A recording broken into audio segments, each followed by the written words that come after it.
Deus, nosso Senhor, de nossos inimigos. Em nome do Pai, e do Filho, e do Espírito Santo. Amém. Os prezados irmãos podem sentar.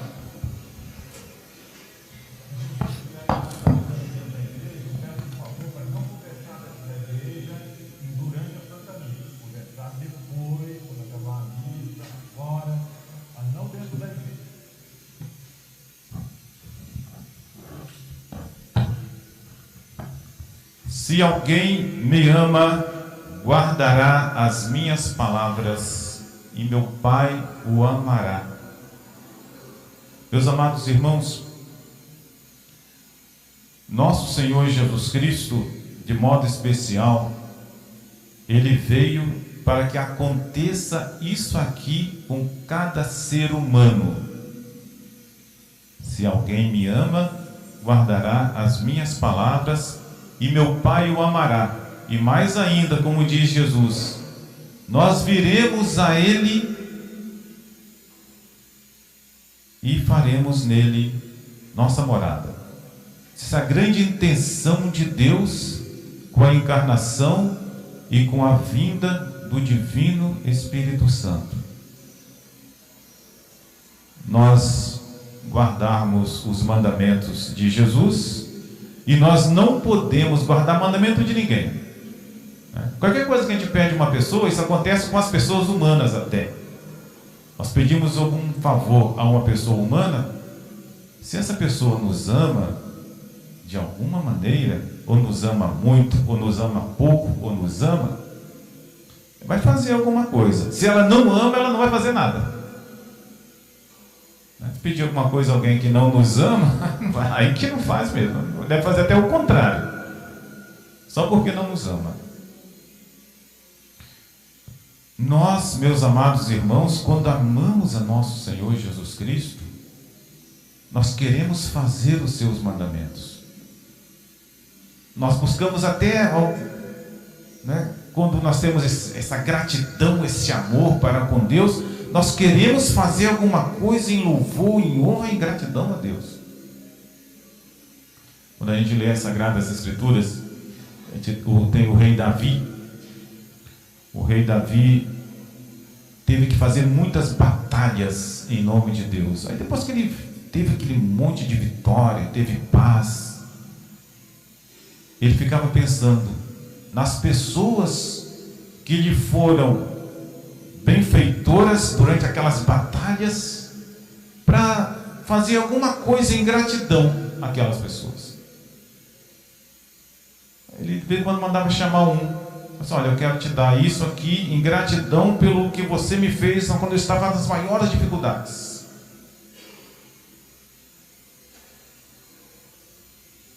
Porque é o amor que sempre quer fazer alguma coisa para mostrar a sua gratidão, o seu reconhecimento.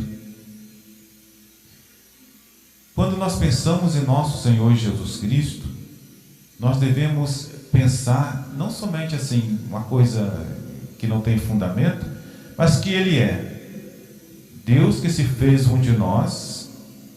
Portanto, é Ele que nos criou, que nos apresenta tudo que nós temos e que nos salvou, que abriu as portas da eternidade para nós.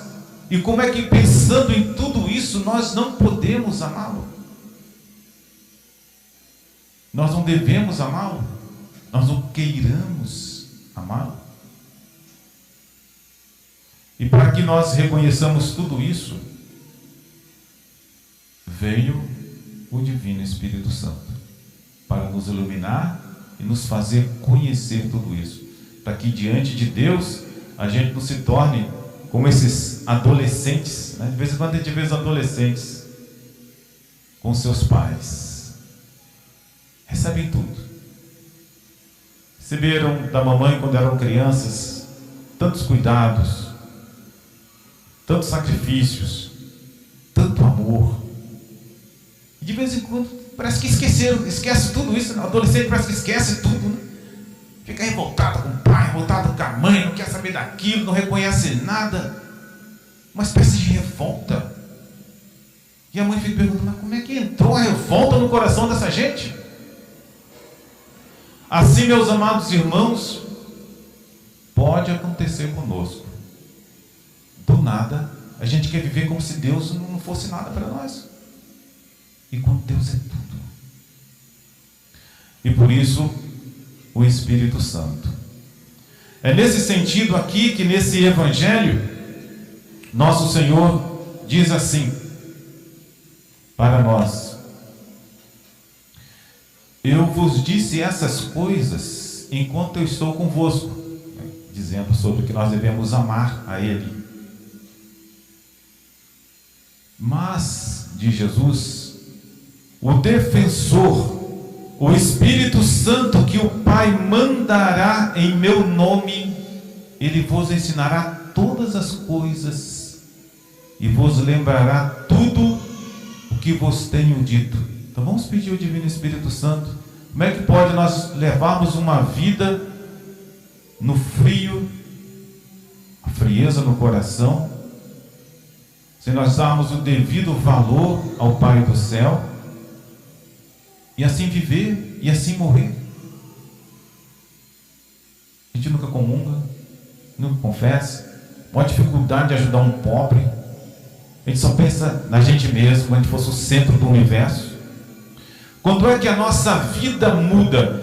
É quando nós deixamos de pensar que nós somos o centro do universo e que nós começamos a viver como Deus sendo o centro da nossa vida, sendo tudo para nós. Nós vemos para Deus. Isso se chama conversão.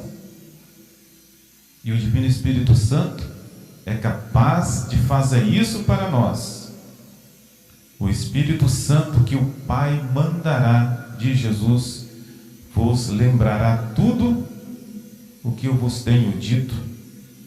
É não somente lembrar, não, é um lembrar no sentido de dizer que isso é importante e a gente começar agora a viver aquela importância.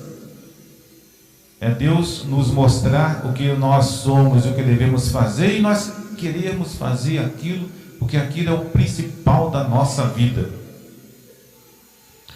Meus amados irmãos, dito essa pequena introdução, eu gostaria de lembrar esse fato importante do dia de hoje, que aconteceu com os apóstolos e que é um fato que acontece com todos aqueles que se convertem e que levam uma vida verdadeiramente cristã, que é quando o Espírito Santo toma conta do ser humano. Hoje nós comemoramos então esse mistério da vinda do Divino Espírito Santo, que nos Atos Apóstolos, conforme a igreja nos lembra, aconteceu assim. Os apóstolos estavam ali reunidos, todos no mesmo lugar, estavam fazendo isso em obediência a nosso Senhor Jesus Cristo. Nosso Senhor tinha dito para eles: olha, fiquem ali, fiquem em Jerusalém, aguardando a força do alto. E num dia de hoje, dia de Pentecostes, de manhã cedo, de repente desceu do céu um ruído, São Lucas que descreve, como um vento que soprava impetuoso e encheu toda a casa onde eles se achavam. O Divino Espírito Santo poderia se manifestar de outra maneira? Poderia, mas é para que os apóstolos tivessem sinais externos daquela mudança interna e maravilhosa que eles iam sentir, porque ele não vinha deles, mas vinha de fora. A mudança, a força que eles receberam não era um convencimento apenas psicológico deles, cismaram de ser aquilo, mas aquilo vinha de fora, aquilo vinha de Deus. E por isso esses sinais. E eles viram também como línguas de fogo que se repartiam e iam pousar sobre cada um deles. Até quando a gente vê esses autores espirituais explicar, eles dizem assim: aquele vento representa como que o oxigênio que nós precisamos para viver. Por exemplo, na nossa vida biológica, se não houver no oxigênio, a gente morre. A gente nem pensa no oxigênio, né? Quem é que pensa? Ninguém pensa. Você pensa em tudo. Você vai fazer uma viagem, você pensa em tudo, mas você não pensa em oxigênio. Você supõe que onde você vai tem oxigênio em tudo quanto é lugar. Aí você não pensa nisso. Mas se faltar, você morre. Você não consegue um planeta onde não há esse ambiente propício para nós. É a maior ilusão do mundo você querer ir em algum lugar sem ter um ambiente propício que Deus criou para nós, que nós temos. E para a nossa vida espiritual, o mesmo Deus que criou esse ambiente para nós, Deus quer que nós vivamos o nosso amor para com Ele e com a graça do Espírito Santo.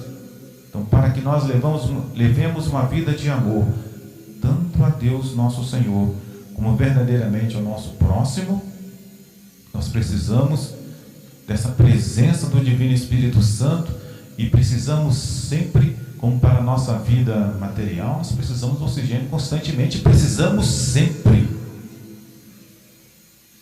E por isso, aquele vento impetuoso que encheu aquela casa, que é o Divino Espírito Santo, que encheu o coração daqueles apóstolos, daquelas pessoas que estavam ali. E eles começaram, quando tiveram o Espírito Santo, a falar em várias línguas. Esse falar em várias línguas, quando a gente olha os Atos dos Apóstolos, é que eles se encheram de tudo necessário para levar o nome de Jesus à frente. Mas quando a gente olha os Atos dos Apóstolos também, os apóstolos se encheram de um grande amor. Eles amavam Jesus. Mas o amor que tinham para com Jesus cresceu imensamente. Eles se encheram do amor de nosso Senhor Jesus Cristo. Eles receberam os chamados carismas, as graças necessárias para levar à frente o nome de Jesus e espalhar a igreja de Deus pelo mundo afora. Eles receberam com o Espírito Santo. Receberam os dons do Espírito Santo. O que os apóstolos sentiam quando estavam ali? Eles sentiam fraqueza. É igual nós cristãos, né? Nós somos cristãos, maravilha. Mas se eu chegar assim e falar: olha, fulano, você poderia dar um catecismozinho de sábado, né? Ensinar as crianças a amar a Jesus, aprender sobre Jesus. A nossa fraqueza é tão grande que a gente fala: não posso, eu não tenho condição. A gente ama pouco a nosso Senhor. A gente ama pouco. A gente não é capaz de dar um tempinho a mais da nossa vida. Aí a pessoa fala em festa, em descanso, em bem-estar. Só pensa neste mundo. Porque o nosso amor para com o nosso Senhor Jesus Cristo é muito pouco. E para que o nosso amor cresça, meus amados irmãos, o que nós precisamos? Nós precisamos dessa graça do Espírito Santo. Os apóstolos, portanto, quando receberam o Divino Espírito Santo, receberam um grande amor, receberam força, receberam coragem, estavam dispostos a levar o nome de Jesus para o mundo todo, com a força, com a graça do Espírito Santo. Por isso mesmo, quando a gente sente uma fraqueza para as coisas de Deus, o que a gente devia fazer? Assim, olha, isso não está certo. É certo que eu tenho aqui meus deveres de Estado, mas eu devia fazer alguma coisa mais para Deus. E a gente deve se ajoelhar e pedir ao Espírito Santo. Como, por exemplo, na liturgia, né? A igreja faz que a gente se ajoelhe e que a gente diga: vinde, Espírito Santo, enchei os corações dos vossos fiéis e acendei neles o fogo do vosso amor. A igreja não pede grandes coisas, a igreja pede o amor, porque se a gente tem amor a Deus, tem amor a nosso Senhor Jesus Cristo, a gente se inventa, a gente faz um monte de coisa por Jesus. Alguém que ama, que quer alguma coisa, ele faz. Então, por exemplo, uma mãe que ama muito seus filhos e vê uma criança doentinha, ela não é médico, então ela não pode, não sabe nem que remédio dá. Ela não tem dinheiro, ela não sabe nem como fazer. Ela só sabe que ela tem que fazer alguma coisa. Como ela ama, ela sai de casa, ela pede um emprestado aos vizinhos, ela vende o que tem, ela faz alguma coisa porque ela ama e quer alguma coisa, ela quer fazer algo. E assim também, meus amados irmãos, quando nós amamos a Deus, o que eu preciso? Eu farei alguma coisa. Eu faço alguma coisa para espalhar a fé de nosso Senhor, o amor a Ele, a obra da salvação eterna que nosso Senhor vai fazer. Eu quero participar e eu farei alguma coisa quando nós começamos a amar. Então, meus amados irmãos, vamos pedir nessa Santa Missa que nosso Senhor derrame sobre os nossos corações a graça do Espírito Santo. Vamos pedir a Nossa Senhora, que estava ali com os apóstolos, que já era cheia do Espírito Santo e que recebeu mais ainda a abundância do Espírito Santo, que ela nos leve ao Divino Espírito Santo, que ela nos leve para Deus. Vamos pedir ao nosso anjo da guarda. Como é interessante, aqui nós terminamos esse trecho dos Atos Apóstolos, porque assim, nós temos uma semana para meditar os efeitos dessa graça do Espírito Santo. Vamos pedir ao nosso anjo da guarda que nos ajude a ver, que nos ajude a nos abrirmos para o Divino Espírito Santo e que nós experimentemos as maravilhas de Deus. Que a gente não fique o tempo todo só olhando um pouquinho do que Deus faz por nós. Quando, por exemplo, uma pessoa admira a criação e já fica contente com a criação de Deus, já é uma coisa muito boa. Para que a gente não fique só nisso aí. Que nossos olhos se abram e que nossa língua proclame as maravilhas de Deus. Que a gente viva sempre como filhos de Deus. Esse é o efeito principal da graça do Divino Espírito Santo. E por isso a igreja fala para nós: vinde, Espírito Santo, enchei os corações dos vossos fiéis e acendei neles o fogo do vosso amor. E por isso, logo no início, nós lembramos esse pedido de Jesus: se alguém me ama, guardará as minhas palavras, e o meu Pai o amará. Nós não podemos amar a Deus, nosso Senhor, sem a graça dele mesmo, sem essa efusão de graças do Divino Espírito Santo. Por isso, vinde, Espírito Santo, enchei os corações dos vossos fiéis e acendei neles o fogo do vosso amor. Em nome do Pai, e do Filho, e do Espírito Santo.